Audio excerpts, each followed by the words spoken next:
फरीदाबाद में लगातार हम बने हुए हैं और आपको हर गली चौराहे नुक्कड़ से खबरें दिखा रहे हैं। आपने सुना होगा कि कभी फरीदाबाद का जो ये इलाका था जिनको डेरों के नाम से जाना जाता था, कुल 13 डेरे थे, उनमें से 4 डेरे जो है वो पड़ते हैं वार्ड नंबर 22 में। निगम का चुनाव चल रहा है और अब डेरे की स्थिति मेरे कैमरा पर्सन एक बार दिखा देंगे।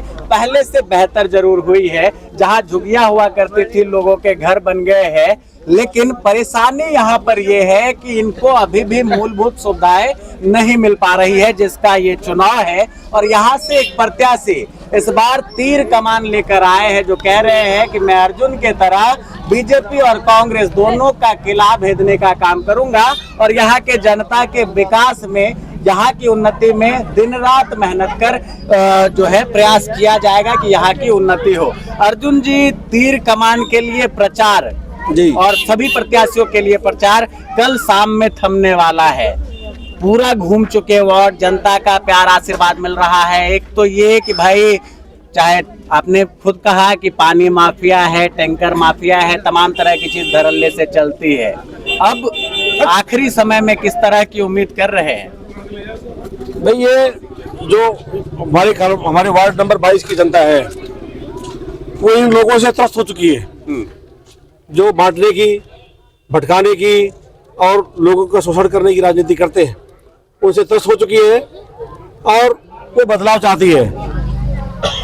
जैसा दिख रहा है, हम पूरे विश्वास के साथ कह सकते हैं कि जितने भी बाकी प्रत्याशी हैं सबकी जमानत जब्त होने वाली है 12 तारीख को। एक सवाल मेरा और है आपसे, आपके क्षेत्र में काफी हम घूमे, कुछ लोगों ने कहा है कि अर्जुन जी बिना पद पर रहते हुए बहुत सारा काम कराए हैं, सड़कें भी बनवाई है, यहाँ से बदरपुर बॉर्डर तक जाने वाली हो, फाटक, तमाम तरह की चीजें। ये कोशिश करने की आपको जो जुनून आया वो क्यों आया, किस तरह आपने शुरुआत की इन सब चीजों की? थोड़ा सा अपना परिचय दे दें। शुरुआत में जब हमने देखा 2019, मैं यहाँ पर 2007 से हूँ, 7 में भाई कैलाश मिश्रा जी ने 9 में रास्ते बनाए थे। उसके बाद से हमने सड़कें बनते हमने अपने क्षेत्र में नहीं देखी। 2018 में सीवर के नाम पर सीवर के लिए खुदाई हुई, जो रास्ते बने थे वो भी टूट गए। उसके बाद से पता लगा कि जी कोरोना आ गया, आप करेंगे तब करेंगे, करते करते करते ये चीजें लेट होती चली गई। इसके बाद में हम लोगों ने मजबूर होकर के फिर आपस में मिल करके पहले हम सहकारिता के माध्यम से हम लोगों ने रास्ता बनाने का कार्य शुरू किया। चुनाव की तैयारी थी या उस वक्त तक चुनाव मन में? ना, चुनाव की बात ही नहीं थी भाई।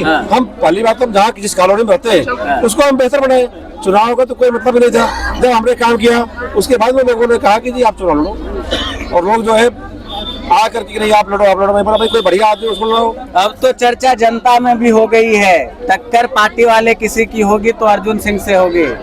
इस बात को जब सुनते होंगे जनता के बीच में जाके, जैसे भाई देखिए हंस रहे हैं, उधर माता भी हंस रही है, तो कितना प्राउड महसूस होता है? मुझे किसी पार्टी से टक्कर नहीं है। मेरी जो लड़ाई है, मेरी जो टक्कर है वो पानी माफिया, भू माफिया, नशा माफिया और अपराध माफिया से है।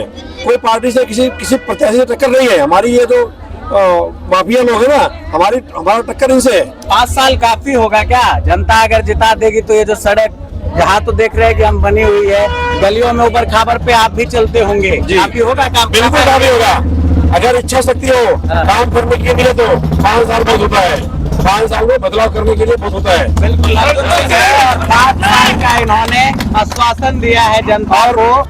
और एक बात, कुछ लोग कह रहे हैं, दुष्प्रचार कर रहे हैं कि सत्ता पक्ष के लोग कि भाई ट्रिपल इंजन की सरकार बनेगी तो काम होगा। अरे भाई पिछली बार हमने देखी डबल इंजन की सरकार ने कितना काम कर दिया।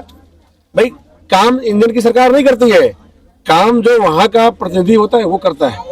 जब यहाँ का जो प्रतिनिधि है, जो यहाँ के लोग हैं, वो काम करने नहीं चाहते हैं। अगर काम करना चाहे तो एक इंजन की सरकार ही पर्याप्त होती है। बिल्कुल, और एक इंजन की सरकार का तात्पर्य आप देखेंगे बड़ी तादाद में इस इलाके में बाहरी लोग होते हैं, जिन्हें आप प्रवासी कहते हैं और प्रवासी प्रत्याशी भी है। इसलिए जनता का जन समर्थन और आशीर्वाद लगातार 2 दिन से मैं इस क्षेत्र में बना हूं और जनता का आशीर्वाद, आप अगर दूसरी तरफ कहीं भी घूमते हैं तो वहां पर जनता इनका नाम जरूर लेती है। बहरहाल चुनावी समय है और ऐसे में जनता को तय करने की आवश्यकता है कि उनका सुयोग्य, कर्मठ और ईमानदार प्रत्याशी कौन है। 2 तारीख को मतदान है, मतदान जरूर कीजिए, लगातार हमारी अपील है। और हम बने हुए हैं फरीदाबाद में, फरीदाबाद की हर दिल्ली की खबर। कैमरा पर्सन मैंग के साथ मैं अभिषेक कुमार।